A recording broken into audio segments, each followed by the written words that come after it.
about this love? Why is it that we like to watch, people's relationships play out, whether it be for better or for worse?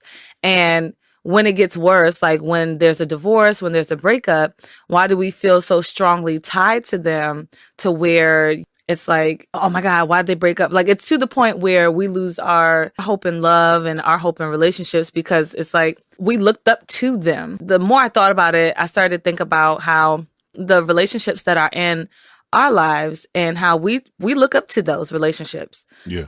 And so the one thing that came to mind for me was just that why do we look up, or the question that came to mind to me was, why do we look up to those relationships?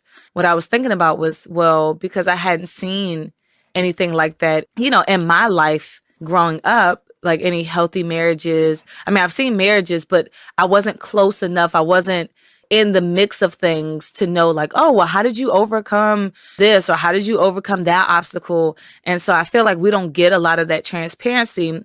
And so what maybe YouTube or reality TV may offer is what we assume to believe is the transparency. From what I'm hearing from you, because I was, as you were talking, I was thinking about like my grandparents and my uncles and aunts, and just how when I was growing up, when I was younger, like people really didn't.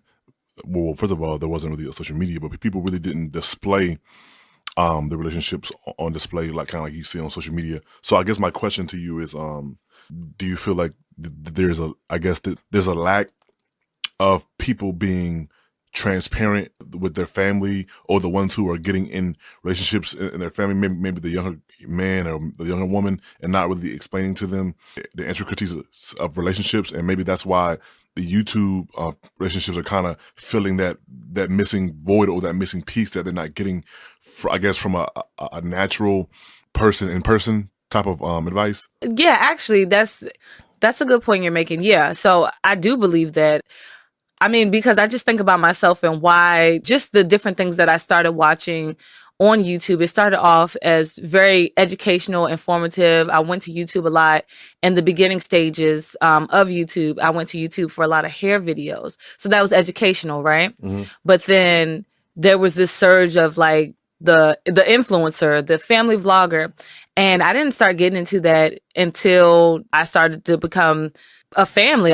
My family started to grow, and I'm just like, well, how do they do this? How do they navigate? Like, what does Friday night for them look like? And I mean, I guess we don't ever realize, like, we may see our grandparents, like my grandparents have been married for 50 plus years. And I think I just started to gauge my grandparents on questions, not with their specific, like, how'd you get through this and how'd you get through that?